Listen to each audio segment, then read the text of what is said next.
You know, I started this single life journey when the year I turned 40. And once I was able to finally resolve things with the relationship that I had, when it was fully over with, ended, and there were no more things going on there, I could really focus on myself, and that's what I wanted to do.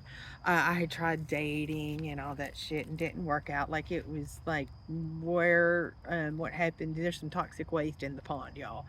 And I took that time for myself, and I didn't assign, I'm going to come back to this in 3 months. No, um, I didn't know when I would be done. I didn't know when I would be to a point where I knew what I wanted, because I started asking myself that, and I couldn't answer the question, what do I want? I don't fucking know. I know what I don't want. And so I took some time. And during that time, and I've talked about this on the channel before, how I had to do a lot of the inner work. One problem, you know, like many other people, mental health is an issue.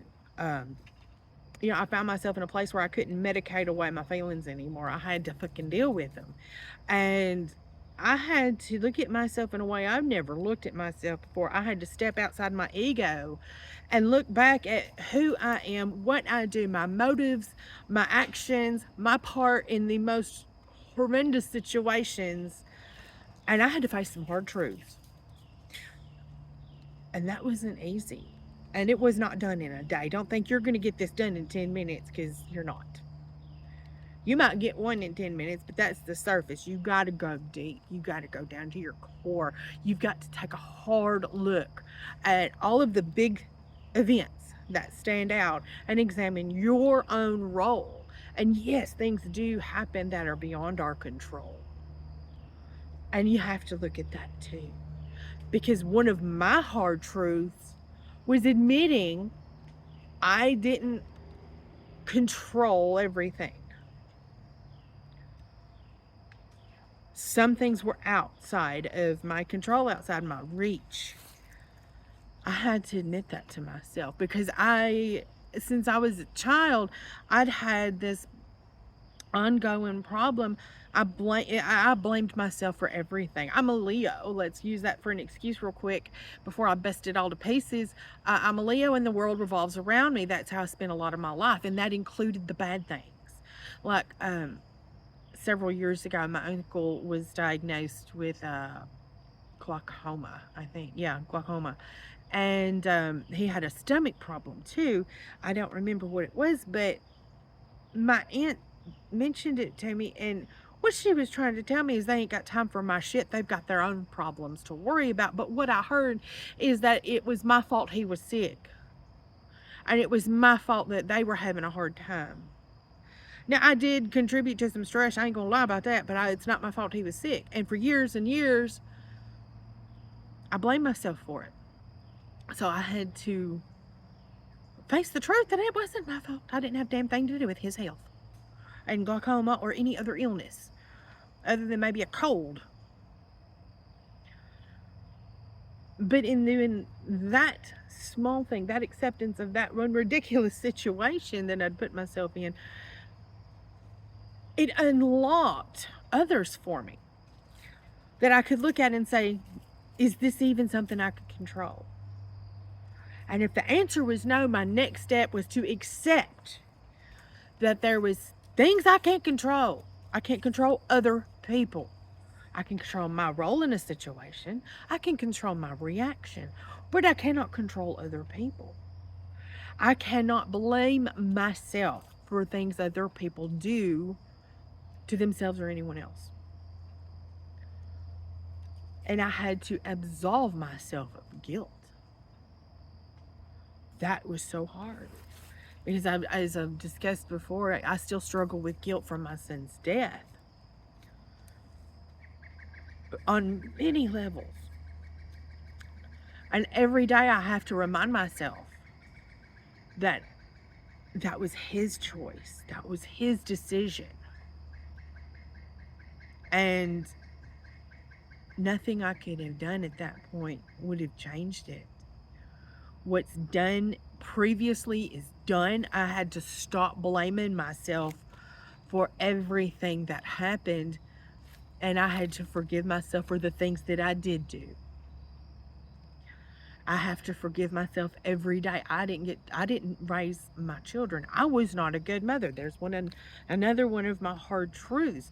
I was not in a mental or emotional place to have my children in my home during a certain time. I was not this person you see before you today.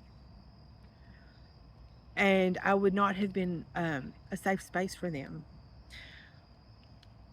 I had to forgive myself because that is done. And I am not that same person anymore. That was the next step in that, was realizing I'm not that person anymore. I'm not that strung out, crazy ass junkie. My head is right. My heart is right. I have removed every part of that life. Like, the universe took care of some of that for me. There is, I've got a pair of pajamas in there. And I have just been delaying throwing them out because I don't know, I'm forgetful, I guess. And they were gifts from my psycho ex that put the scars on my face. He stole them and gave them to me as Christmas gifts, and I was so proud of them. And I was wearing those same pajamas the day that I ate 70 Xanaxes and got carted off to the farm in handcuffs and belly shackles. Them pajamas got to go. I think I'm gonna burn them. I got a chair I need to burn. I'm gonna burn them damn pajamas. But you see, I had to let all of that, I had to let that whole life go.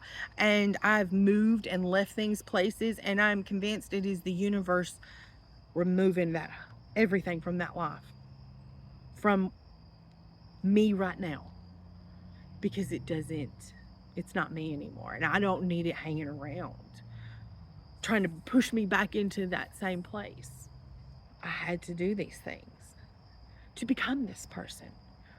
And the biggest step out of all of those, the one that I still practice daily, is forgiveness. I forgive other people for the things that were done to me.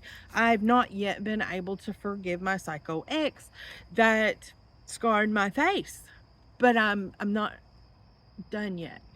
I've not been able to forgive a person that played a role in my son's death. Not directly, but it contributed to his mental state and his emotional state. At some point, I will forgive her. Even if she didn't do anything, I need to forgive her at some point for myself. And this is the fun part about forgiveness. If the other person is out of your reach, don't bother them. Just forgive them. Send it out into the universe and get it off of you. It's a burden. It's a heavy burden to carry. Grudges are heavy. We have to let them go. Eventually, I will forgive both of them, this girl and him, when I'm ready. I'm not ready yet. Acceptance. I'm not ready yet. If you're not ready to do something yet, don't force yourself, because it's just going to come right back on you. And the more work you do and the more you unburden yourself, you will find fewer and fewer depressive days. You'll find yourself feeling better every day. Maybe once or twice a week or a month or whatever, you might have a down day. Guess what? Let yourself have it. And forgive yourself for it. Take time for yourself. You are the most important person in your life. If you don't take time for you, nobody else is going to take time for you either. Tell everybody else to leave you alone one day a week. Tuesday, that's my day. Tuesday. I don't get shit done on Tuesdays. The universe stood in my path yesterday and canceled an appointment for me because I didn't want to spend the entire Tuesday in a doctor's office. Take a self-care day every week. Take some time for yourself. Do what you want. And if you just want to lay around the house and be lazy, then do it. Don't beat yourself up about not getting housework done. Don't beat yourself up because you didn't go do this for somebody else or that for that other person. Do something for yourself. I don't know where I got it in my head that my life was supposed to be the two cats, dog, in the yard with the fence and the house. Guess what? I got a fence around my house. I got some cats. I got a dog right over here, and I have my own house. No, it's not the white picket fence kind. It's not a perfect little green roof with the dormers and that shit. No, it's a trailer, and I have a big yard that I enjoy. Y'all always see me out here. I had to let go of that goal. I had to let go of the idea that a big fancy house filled with expensive things is a marker of personal success, because it's not. It's just some shit in a big building that's too big. I don't want to clean a big old house. I don't really want to clean my small one most of the time. I had to let that go. I had to let go of the idea that the only thing I'm supposed to be in life is pretty, and everything will be, every door will be unlocked if I'm pretty. That's bullshit too. I had to let go of all of those things that were constructs from childhood that don't make sense in adult life. And guess what? I found myself in a place of acceptance, and then a place of joy. My house is my favorite place to be. All my stuff is here. And no, it's not all expensive, fancy things. I have a 50-year-old coffee pot. But it's fun things. It's things I like. It's lights on my swing so I can come out here after dark. It's a comfortable chair to sit in. That's what matters. Those are the things that matter. I don't care about other people's opinions. If you want to give me shit about living in a trailer, you've got bigger problems. You know, all of this work isn't done in a day. It isn't done in a year. It's an ongoing process. There are things about myself that I come to realize.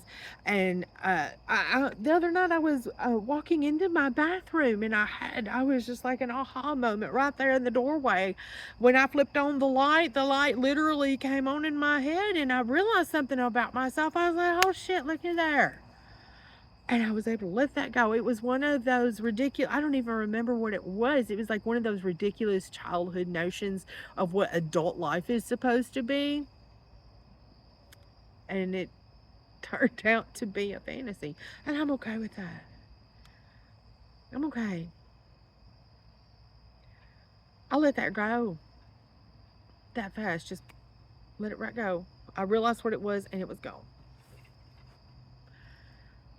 Let's continue the conversation in the comments. Have you found your hard truths yet? Are you working through them? How are you doing with it? Let's talk about it. I love hearing from you. I love getting conversations going and connecting with you. It's so much fun. It's why I do this. So don't be shy. Drop a comment. So don't be shy. Talk to me. Hit the like button too. That YouTube likes it when you hit the like button, and it helps the channel when you hit the subscribe button. So if anything resonates with you, you think you might want to talk with me again sometime, hit the subscribe button and ring that little bell to make sure you get the notifications for the new videos, because I share my experiences with you when you share your time with me.